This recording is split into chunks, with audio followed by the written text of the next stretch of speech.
बोलेंगे महाराज की जय। भ्रमरांबा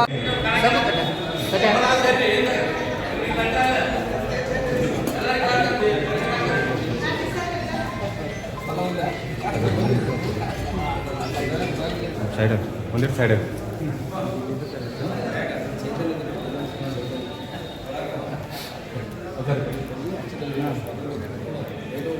ಗುರಿ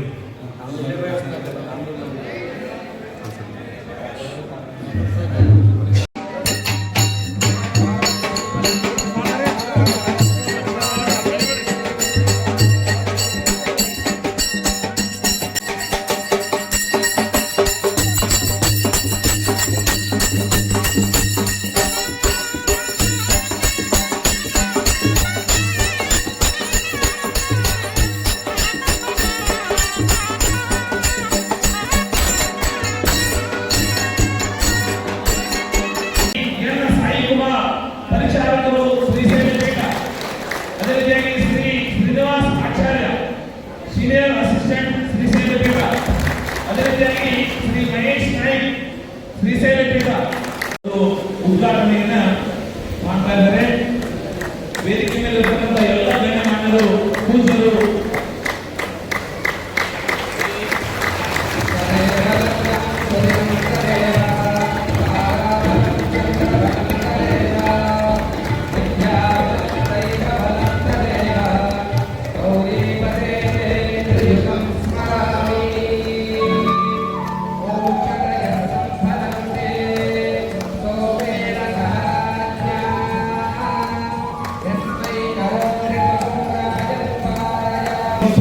భక్తులందరికీ నా నమస్కారం.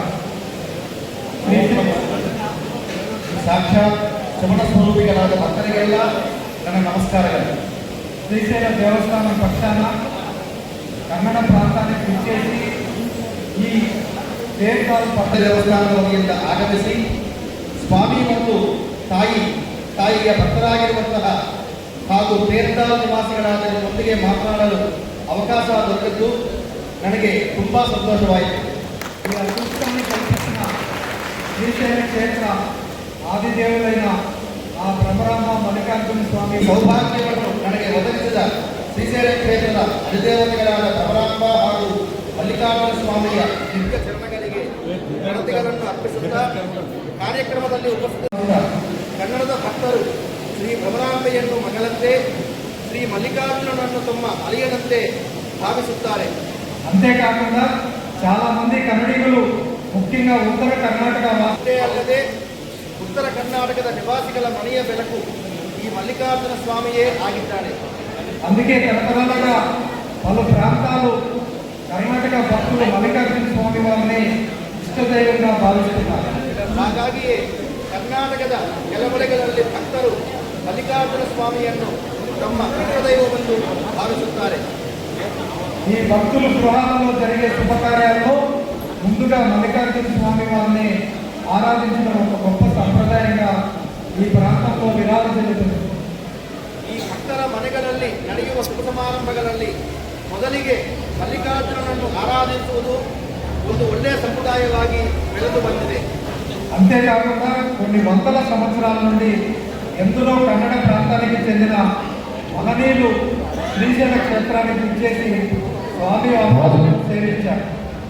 ಹಾಗೂ ಹಲವು ಶತಮಾನಗಳ ಕಾಲದಿಂದಲೂ ಕರ್ನಾಟಕಕ್ಕೆ ಸೇರಿದ ಹಲವು ಮಹನೀಯರು ಶ್ರೀಶೈಲಕ್ಕೆ ಆಗಮಿಸಿ ಶ್ರೀ ಸ್ವಾಮಿ ಮತ್ತು ತಾಯಿಗೆ ಸೇವೆಯನ್ನು ಸಲ್ಲಿಸಿದ್ದಾರೆ. ಮುಖ್యంగా ಬಸವೇಶ್ವರರು, ಅಲ್ಲಮ್ಮ ಪ್ರಭು, ಅಕ್ಕ ಮಹಾದೇವಿ, ಸಿದ್ದರಾಮೇಶ್ವರರು మొదలైన మహాభక్తులు శ్రీశైల మల్లికార్జున స్వామి వారి సేవలో ధరించారు.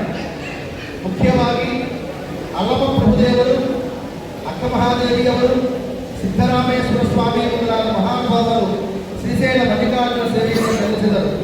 ఈ విధంగా శ్రీశైల క్షేత్రంలో కన్నడ ప్రాంతానికి ఎంతో గాఢమైన సంబంధం ఉండడాన్ని మనం గమనించవచ్చు.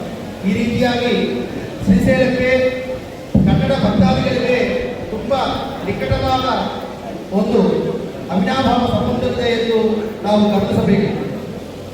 ఉగాది సందర్భంగా శ్రీశైలానికి వచ్చే ఇచ్చేసే మా కన్నడ భక్తులకు దేవస్థానం పక్షాన సాదర స్వాగతం పలుకుతున్నాను. ಉಗಾದಿ ಸಮಾರಂಭಕ್ಕೆ ಶ್ರೀಶೈಲಕ್ಕೆ ಬರುವ ಭಕ್ತಾದಿಗಳೆಲ್ಲರಿಗೂ ಸಾದರ ಭಾವದಿಂದ ನಾವು ಬರಮಾಡಿಕೊಳ್ಳುತ್ತಿದ್ದೇವೆ. ఇటీవల కాలంలో 11 రోజుల పాటు మహాశివరాత్రి బ్రహ్మోత్సవాలను ಇತ್ತೀಚೆಗಷ್ಟೇ 11 ದಿನಗಳ ಪರ್ಯಂತವಾಗಿ ಮಹಾಶಿವರಾತ್ರಿ ಹಾಗೂ ಬ್ರಹ್ಮೋತ್ಸವವನ್ನು ಅತ್ಯಂತ ವೈಭವೋಪೇತವಾಗಿ ಆಚರಿಸುತ್ತೇವೆ. బ్రహ్మోత్సవాలు ప్రారంభం కంటే సుమారు వారం రోజుల ముందుగానే వేలాది మంది భక్తులు క్షేత్రానికి చేరుతున్నారు. ಬ್ರಹ್ಮೋತ್ಸವದ ಆರಂಭಕ್ಕೂ 7 ದಿನಗಳ ಮುಂಚಿತವಾಗಿಯೇ ಕ್ಷೇತ್ರಕ್ಕೆ ಸಾವಿರಾರು ಸಂಖ್ಯೆಯಲ್ಲಿ ಭಕ್ತರು ಪಾಲ್ಗೊಂಡಿದ್ದರು. ఈ భక్తులందరికీ సకల సదుపాయాలు కల్పించి శివరాత్రి బ్రహ్మోత్సవాలను ఘనంగా నిర్వహించారు. ಈ ಭಕ್ತರಿಗೆಲ್ಲ ಸಕಲ ವಿಧವಾದ ಸೌಕರ್ಯಗಳನ್ನು ಕಲ್ಪಿಸಿ ಯಾವುದೇ ಬೇರೆಯಾದ ಅವಘಡಗಳನ್ನು ಸಂಬಂಧಿಸಿದಂತೆ ಉತ್ಸವವನ್ನು ನಿರ್ವಹಿಸಿದ್ದೇವೆ. ప్రభుత్వం వారి ఆదేశాల మేరకు ఏర్పాట్లన్నింటినీ కూడా పకడ్బందీగా చేపట్టారు. ప్రభుత్ವದ ಆದೇಶದಂತೆ ಈ ವ್ಯವಸ್ಥೆಯನ್ನು ಏರ್ಪಡಿಸಲಾಗಿತ್ತು. ఇదే పందాలో ఉగాది ఉత్సవాల్లో కూడా భక్తులకు అవసరమైన సదుపాయాలన్నిటినీ కల్పించేందుకు మేము సిద్ధంగా ఉన్నాం. ಇದೇ ರೀತಿಯಲ್ಲಿ ಮುಂಬರುವ ಯುಗಾದಿ ಉತ್ಸವದಲ್ಲಿಯೂ ಭಕ್ತರಿಗೆ ಸರ್ವ ವಿಧವಾದ ಸೌಕರ್ಯಗಳನ್ನು ಕಲ್ಪಿಸಲು ಸಿದ್ಧರಿದ್ದೇವೆ. ముఖ్యంగా కాలిబాటలో వచ్చే భక్తులకు అవసరమైన మంచినీరు, మార్గ మధ్యంలో దాతల సహకారంతో అన్నదాన ఏర్పాట్లను చేయనున్నాం. ಮುಖ್ಯವಾಗಿ ಪಾದಯಾತ್ರಾ ಭಕ್ತರಿಗೆ ಕುಡಿಯಲು ಶುದ್ಧ ನೀರು ಮತ್ತು ದಾನಿಗಳ ಸಹಭಾಗಿತ್ವದಲ್ಲಿ ಮಾರ್ಗದ ನಡುವೆ ಅನ್ನದಾನದ ದಾಸೋಹದ ವ್ಯವಸ್ಥೆಯೂ ಸಾಗಲಿದೆ. కాలిబాట మార్గంలో అవసరమైన అన్ని ఏర్పాట్లు చేయనున్నాం. ನಡೆದು ಬರುವ ಭಕ್ತಾದಿಗಳಿಗೆ ಸಕಲ ವಿಧವಾದ ಸೌಕರ್ಯಗಳನ್ನು ಕಲ್ಪಿಸಿದ್ದೇವೆ. శ్రీశైలంలో శాశ్వత వసతి గృహాలు తగినంతగా లేకపోవడం వలన ఉత్సవాలకు వచ్చేసే లక్షలాది మంది భక్తులకు వసతి కల్పించడం ఇబ్బందికరమే. అందుకు సామాన్య భక్తులు సౌకర్యాలను క్షేత్ర స్థాయిలో 6 బయల ప్రదేశాల్లో విశాలమైన చలువు పందిళ్లు, జర్మన్ షెడ్లు ఏర్పాటు చేస్తున్నారు. ಶ್ರೀಶೈಲದಲ್ಲಿ ಸಾಕಷ್ಟು ವಸತಿ ನಿಲಯಗಳು ಇಲ್ಲದ ಕಾರಣ ಕ್ಷೇತ್ರಕ್ಕೆ ಬರುವ ಲಕ್ಷಾಂತರ ಮಂದಿಗೆ ವಸತಿ ಕಲ್ಪಿಸುವುದು ಸ್ವಲ್ಪ ಕಷ್ಟಕರವೇ ಸರಿ. ಹಾಗಾಗಿಯೇ ಸಾಮಾನ್ಯ ಭಕ್ತರ ಸೌಕರ್ಯಾರ್ಥವಾಗಿ ಕ್ಷೇತ್ರದಲ್ಲಿಯೇ ಇರುವ 6 ಬಯಲು ಪ್ರದೇಶಗಳಲ್ಲಿ ವಿಶಾಲವಾದ ಪೆಂಡಾಲುಗಳನ್ನು, ಜರ್ಮನಿ ಶೆಡ್ಗಳನ್ನು ಹಾಕಲಿದ್ದೇವೆ. భక్తులందరూ ఈ చలువు పందిల్లో సేద తీరవచ్చు. ಭಕ್ತರೆಲ್ಲರೂ ಈ ಪೆಂಡಾಲುಗಳ ಕೆಳಗೆ ಆರಾಮವಾಗಿ ವಿಶ್ರಾಂತಿ ಪಡೆಯಬಹುದು. భక్తుల రద్దీకి అనుగుణంగా క్షేత్ర స్థాయిలో మంచినీటి కుళాయిలను ఏర్పాటు చేయనున్నాం. ಭಕ್ತರ ಅಪೇಕ್ಷಾನುಸಾರವಾಗಿ ಕ್ಷೇತ್ರದಲ್ಲಿ ಶುದ್ಧ ನೀರಿನ ನಳಗಳನ್ನು, ಸ್ನಾನಕ್ಕೆ ಕೊಡಿಗಳನ್ನು ಮತ್ತು ಶೌಚಾಲಯಗಳನ್ನು ಒದಗಿಸಲಿದ್ದೇವೆ. ಭಕ್ತರು ಸೌಕರ್ಯಗಳನ್ನು ಬಳಸಿಕೊಳ್ಳಬಹುದಾಗಿದೆ. ఇక పాతాళగంగలో భక్తులు పుణ్య స్నానాలు చేసేందుకు వీలుగా ఆయా ఏర్పాట్లు చేయనున్నాం. ಪಾತಾಳಗಂಗೆಯಲ್ಲಿ ಭಕ್ತಾದಿಗಳು ಸ್ನಾನ ಮಾಡುವುದಕ್ಕೆ ತಕ್ಕ ಏರ್ಪಾಡುಗಳನ್ನು ಮಾಡಿದ್ದೇವೆ. ఉగాది మహోత్సవాల్లో భక్తులకు అన్నదానం చేసే స్వచ్ఛంద సేవా సంస్థలకు పూర్తిగా సహాయ సహకారాలు అందిస్తున్నాం. ಯುಗಾದಿಯ ಉತ್ಸವದಲ್ಲಿ ಭಕ್ತರಿಗೆ ಅನ್ನದಾನ ದಾಸೋಹವನ್ನು ಮಾಡಲಿಚ್ಛಿಸಿರುವ ಸಂಸ್ಥೆಗಳಿಗೆ ಪೂರ್ಣ ರೂಪದಲ್ಲಿ ದೇವಸ್ಥಾನದ ಸಹಕಾರ ನೀಡಲಿದೆ. అదేవిధంగా ఉత్సవాల్లో కన్నడ స్వచ్ఛంద సేవకులు సహాయ సహకారాలు కూడా తీసుకుంటున్నాం. ಅದೇ ರೀತಿಯಾಗಿ ಉತ್ಸವದಲ್ಲಿ ಕರ್ನಾಟಕದ ಸ್ವಯಂ ಸೇವಕರ ಸಹಕಾರವನ್ನು ಕೂಡ ನಾವು ಅಪೇಕ್ಷಿಸುತ್ತೇವೆ. క్యూ కాంప్లెక్స్, క్యూ లైన్ నిర్వహణ, అన్నదానం మొదలైన చోట్ల స్వచ్ఛంద సేవకులను కన్నడ స్వచ్ఛంద సేవకులు వినియోగించుకుంటారు. ಕ್ಯೂ ಕಾಂಪ್ಲೆಕ್ಸ್ ಮತ್ತು ಕ್ಯೂ ಲೈನ್ ನಿರ್ವಹಣೆ, ಅನ್ನದಾನ ಮುಂತಾದ ಪ್ರದೇಶಗಳಲ್ಲಿ ಸ್ವಚ್ಛಂದ ಸಹಾಯಕರನ್ನು ನಾವು ಉಪಯೋಗಿಸುತ್ತೀವಿ. అలాగే భక్తులందరికీ కూడా వైద్య ఆరోగ్య సేవలను కూడా అందించేందుకు శ్రీశైల దేవస్థానం సిద్ధంగా ఉంది. ಹಾಗೆಯೇ ಭಕ್ತರಿಗೆ ಅವಶ್ಯಕತೆ ಇರುವ ವೈದ್ಯಕೀಯ ಸೇವೆಯನ್ನು ಕೂಡ ಒದಗಿಸಲು ನಾವು ಸಿದ್ಧರಿದ್ದೇವೆ. కావున భక్తులందరూ దేవస్థానానికి సహకరించి తమ శ్రీశైల యాత్రను ಶುಭಪ್ರದಂ చేసుకోవాలని ಮನಸ್ಫೂರ್ತಿగా ಕೋರುకుంటున్నాను. ಈ ರೀತಿಯಾಗಿ ಸರ್ವ ಭಕ್ತ ಜನರು ದೇವಸ್ಥಾನದ ವತಿಯಿಂದ ಸಿಗುವ ಸೌಲಭ್ಯಗಳನ್ನು ಪಡೆಯುತ್ತಾ ಜೊತೆಗೆ ಸಹಕರಿಸುತ್ತಾ ತಮ್ಮ ಈ ಶ್ರೀಶೈಲ ಯಾತ್ರೆಯು ಸುಖದಾಯಕ ಹಾಗೂ ಶುಭದಾಯಕವಾಗಲಿ ಎಂದು మనఃపూర్వకವಾಗಿ కోరుకుంటున్నాను. గతంలో మాదిరిగానే ఈ సంవత్సరం కూడా ఉత్సవాలు జరిగే 5 రోజుల పాటు అనగా మార్చి 16 నుండి 20వ తేదీ వరకు భక్తులందరికీ స్వామివారి అలంకార దర్శనానికి మాత్రమే అవకాశం కల్పించబడుతుంది. ಕಳೆದ ವರ್ಷದಂತೆಯೇ ಈ ವರ್ಷವೂ ಕೂಡ ಉತ್ಸವ ನಡೆಯುವ 5 ದಿನಗಳು ಕೂಡ 16ರಿಂದ 20ನೇ ತೇದಿಯವರೆಗೆ ಭಕ್ತರೆಲ್ಲರಿಗೂ ಶ್ರೀ ಸ್ವಾಮಿಯ ಅಲಂಕಾರ ದರ್ಶನಕ್ಕೆ ಮಾತ್ರವೇ అవకాశ కల్పించలాగుತ್ತದೆ. అయితే కన్నడ భక్తుల సౌకర్యార్థం ఉత్సవాలకు ముందు 10 రోజుల పాటు మార్చి 6వ తేదీ నుండి 15వ తేదీ వరకు రోజుకు 4 విడతలుగా నిర్దిష్ట వేళలో భక్తులందరికీ స్పర్శ దర్శనం కల్పించబడుతుంది. ಆದರೆ ಕರ್ನಾಟಕದ ಭಕ್ತರ ಸೌಕರ್ಯಾರ್ಥವಾಗಿ ಉತ್ಸವಕ್ಕೆ 10 ದಿನಗಳ ಮುನ್ನವೇ 6ರಿಂದ 15ವರೆಗೆ ದಿನಕ್ಕೆ 4 ಬಾರಿಯಂತೆ ನಿರ್ದಿಷ್ಟ ವೇಳೆಯಲ್ಲಿ ಭಕ್ತರಿಗೆ ಸ್ಪರ್ಶ ದರ್ಶನ ಕಲ್ಪಿಸಲಾಗುತ್ತದೆ. భక్తులందరూ కూడా ఈ స్పర్శ దర్శన టికెట్ను అప్పటికప్పుడు కరెంట్ బుకింగ్ ద్వారా ఈ టికెట్ను పొందవచ్చు. ಭಕ್ತಾದಿಗಳೆಲ್ಲರೂ ಈ ಸ್ಪರ್ಶ ದರ್ಶನಕ್ಕಾಗಿ ಟಿಕೆಟ್ಗಳನ್ನು ಕರೆಂಟ್ ಬುಕಿಂಗ್ನಿಂದ ಪಡೆಯಬಹುದು. కరెంట్ బుకింగ్ ద్వారా ఒక్కొక్క విడతలో 1500 టికెట్లు మాత్రమే అందుబాటులో ఉంచబడతాయి. ಕರೆಂಟ್ ಬುಕಿಂಗ್ ಮೂಲಕ ಒಂದೊಂದು ಸ್ಲಾಟ್ನಲ್ಲಿ 1500 ಟಿಕೆಟ್ಗಳು ಮಾತ್ರ ಲಭ್ಯವಿರುತ್ತದೆ. అదేవిధంగా భక్తులందరూ కూడా ఆన్లైన్ ద్వారా కూడా ఈ టికెట్లు పొందవచ్చు. ಅದೇ ರೀತಿಯಲ್ಲಿ ಭಕ್ತಾದಿಗಳೆಲ್ಲರೂ ಆನ್ಲೈನ್ ಮೂಲಕವಾಗಿಯೂ ದರ್ಶನ ಟಿಕೆಟ್ಗಳನ್ನು ಪಡೆಯಬಹುದು. ఆన్లైన్ నందు ఒక్కొక్క విడతలో మరో 500 టికెట్లు అందుబాటులో ఉంచబడతాయి. ಆನ್ಲೈನ್ ಮೂಲಕ ಒಂದು ಸ್ಲಾಟ್ನಲ್ಲಿ 500 ಟಿಕೆಟ್ಗಳು ಮಾತ್ರ ಲಭ್ಯವಿರುತ್ತದೆ.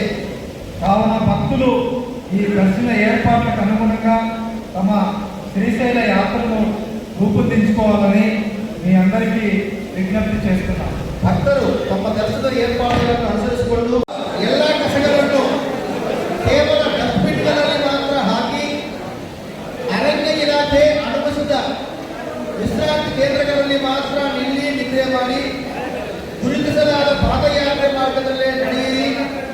ಅರಣ್ಯದ ಒಳಭಾಗಗಳಿಗೆ ಹೋಗಬೇಡಿ. ಅರಣ್ಯ ಸಿಬ್ಬಂದಿ ಮತ್ತು ಸ್ವಯಂ ಸೇವಕರ ಎಲ್ಲ ಸೂಚನೆಗಳನ್ನು ಕಟ್ಟುನಿಟ್ಟಾಗಿ ಪಾಲಿಸಿ NSPR ಪೆಟ್ರೋಲ್ ಮತ್ತು ರಕ್ಷಣಾ ತಂಡಗಳಿಗೆ ಪೂರ್ಣ ಸಹಕಾರ ನೀಡಿ ವನ್ಯಜೀವಿಗಳಿಗೆ ತೊಂದರೆಯಾಗದಂತೆ ಶಾಂತಿಯುತವಾಗಿ ಪ್ರಯಾಣಿಸಿ. ನಿಮ್ಮ ಸುತ್ತಲಿನ ಯಾತ್ರಿಕರಿಗೆ ಅರಣ್ಯ ಭದ್ರತಾ ನಿಯಮಗಳು ಮತ್ತು ಸೂಚನೆಗಳನ್ನು ತಿಳಿಸಿ ಅರಣ್ಯ ಸಂರಕ್ಷಣೆಯ ಬಗ್ಗೆ ಜವಾಬ್ದಾರಿಯುತ ಯಾತ್ರಿಕರಾಗಿ ನಡೆದುಕೊಳ್ಳಿ.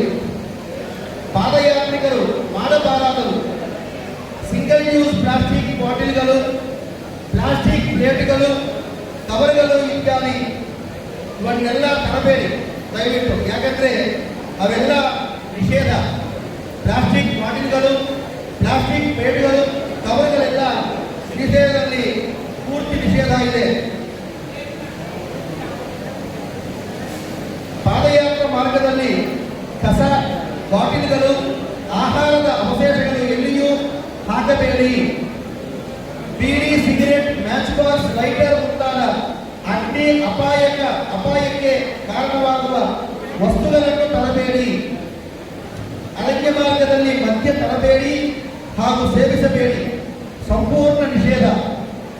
ಕೋತಿಗಳು ಅಥವಾ ಇತರ ವನ್ಯಜೀವಿಗಳಿಗೆ ಆಹಾರ ನೀಡಬೇಡಿ.